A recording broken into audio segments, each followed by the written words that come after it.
Today's gospel passage is one that I find among the scariest of all the Bible.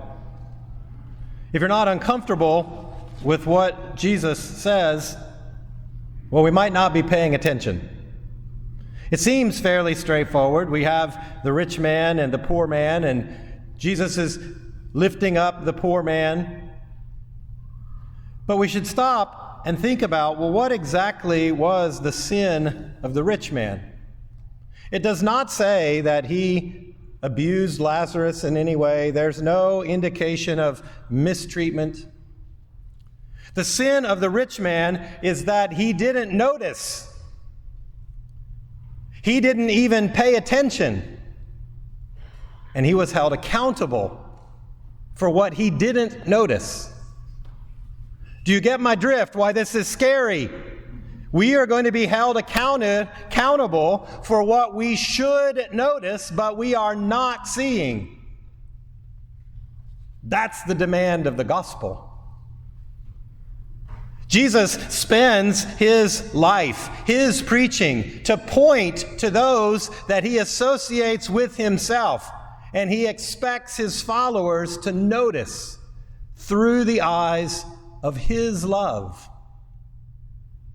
Throughout the Gospels, we see time and time again there is conflict between Jesus and the leaders of his day because they failed to notice with the love of God the people that they should notice. And so, this should prompt all of us to step back a little bit and ask, okay, Lord, who am I not seeing? Who deserves my attention that I'm walking past, that I am ignoring in my life? This is a scary proposition. However, the Lord is not trying to trap us. This is not some kind of catch for the followers of Jesus. Jesus tries to make it very clear to us who we should see, who it is that he values in the world. He teaches us. This happens throughout the Gospels. This also should happen in our prayer. Because God is not trying to catch you, you should leave here today with a very specific prayer, asking the Lord, help me to see who I'm not seeing. And he will point you in the right direction. However, I'll warn you, he's probably going to point to somebody you rather not see. It might well be that you pray this prayer and ask the Lord, help me to see who I am not seeing, and your response is going to be, can I get someone else? This is the demand of the gospel. Now, because we struggle in this, we must seek the understanding of the church, the guidance that Jesus gives to us through the church. Now, our first thought might be, well, Lord, make it obvious to me. Well, at the end, the rich man says, Lord, make it obvious to my brothers. And he says, they won't pay attention even if someone rises from the dead. We know that that's true because we know that Jesus did rise from the dead. And that did not bring about the response that it should have. Even with something as extraordinary as the risen Jesus right there in front, people turn a blind eye. We come in the time after Jesus has risen from the dead. And so the response of God to our question is, well, it should be obvious. Fortunately, God is patient. And so whatever should be obvious to us, the Lord is willing to give us more chances. But we have to ask. And we have to be willing to open our hearts to an unexpected response of Jesus. Now, there are in the church's teaching a few things in particular that can cause our blindness. And maybe if we understand what might be a source of blindness for us, we might be in a better position to see past whatever is in the way, to see into what it is that the Lord is asking us to see. Now, the great blindness of our lives is sin. And the church's spiritual teaching has held up for us three sources of temptation, three different things that tend to get in the way and cause our blindness. The three things are the world, the flesh, and the devil. The world, the flesh, and the devil. Now, we know that the devil is working against us. The devil whispers into our ears, trying to draw our attention to the things that will allow us to turn away from the things of God. So it's one of the ways to think about the temptation of the devil, that he's trying to draw us away from what we should see. And so that's a very real part of our spiritual journeys, a blindness that we are being called into.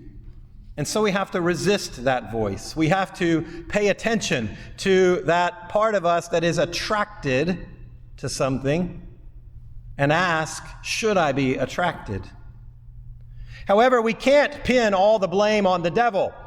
The church does not say that there's only one source of temptation. In addition to the devil, we have the temptation that is the flesh. And by the flesh, it doesn't just mean sexual temptations. It means all of the things that our heart desires that are disordered. All of the things we want that lead us astray. And so we can't blame the devil when we try to satisfy what we're after. But the same dynamic is at play. We desire something, and we become so consumed by attraction to that thing that we turn a blind eye. And so we have to train ourselves to see what we might miss. This is why the church gives us practices of fasting and mortification, because we need to practice saying no to what occupies our attention. We need to say no to the things that we desire, not necessarily forever, but long enough to say, okay, I'm going to set that aside and I'm going to turn over here and ask, what am I missing? Because the reality is, we can allow things to consume us, and only when we push back against them can we gaze toward what the Lord offers to us. And then we have the temptation of the world.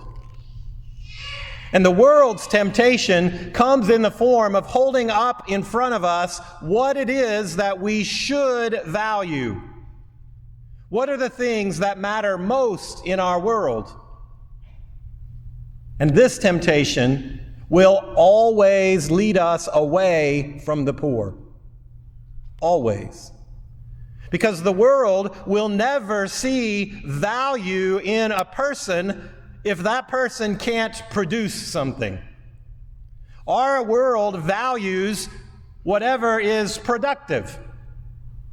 We need things that are productive in our world, so it doesn't mean that we should cease being productive. It just means that there is a deeper value, especially when it comes to a person, that has to be recognized aside from any productivity. A person has value because a person reflects the image and likeness of God. The image and likeness of God is not just found when someone does certain things a certain way. And so we must learn to see in the weak and the vulnerable the very image of God. This is exactly what the demand of this parable is today. The rich man simply didn't see Lazarus laying there. We don't know why exactly. It could be that he was just preoccupied. But we also have to do a check to make sure we don't have a certain kind of willful blindness. where we just don't want to see certain kinds of people because they make us uncomfortable. The demand of the gospel is to see as Christ himself sees. And Jesus is very clear that he identifies himself with the weakest and most vulnerable, the too often neglected. This is who he comes for. This is who he calls his followers to see. This is the demand that he expected of the rich man and the demand that is placed on us. So the blindness that comes from what the world values is something that we can identify and then change, at least in our own response. So the question for us is, who am I treating with the dignity of God that the world says doesn't matter? And so it can become very concrete for us. Who should I see? When it comes to what the world values, one of the particular dangers that I see in our time is that we have a tendency to start from whatever our politics is. And I know now, as soon as I say the word politics, certain people are ready to be defensive and say, are you going to agree with me or not? When the demand of Christ is outside of politics. The demand of Christ is to say, who does the world value and who does God value? It calls us to notice what we otherwise would not notice. Today's second reading has St. Paul teaching the early church. And what he suggests to them is a way for us to make sure that we are noticing what we will be held accountable for. He says, but you, man of God, you pursue righteousness. You compete well for the faith. So ask yourself, what am I pursuing? How am I competing? St. Paul says, compete well for the faith. Pursue righteousness. Pursuit and competing. Well, those are strenuous kinds of words. That means we should be giving real effort to what it means to live the gospel. And so my suggestion today is that you start that pursuit, that you compete well, by asking the Lord to heal your blindness. To say, Lord, help me see the person I am not seeing. Every one of us has someone in our lives that Jesus asks us to see. And so ask him to show you. And then pursue well the care of that person according to the situation, the care of that person that reflects the love of God. And then we will be people who have heard one risen from the dead that calls us to see the truth. And we will enjoy the vision of God, seeing his beloved children as he sees them.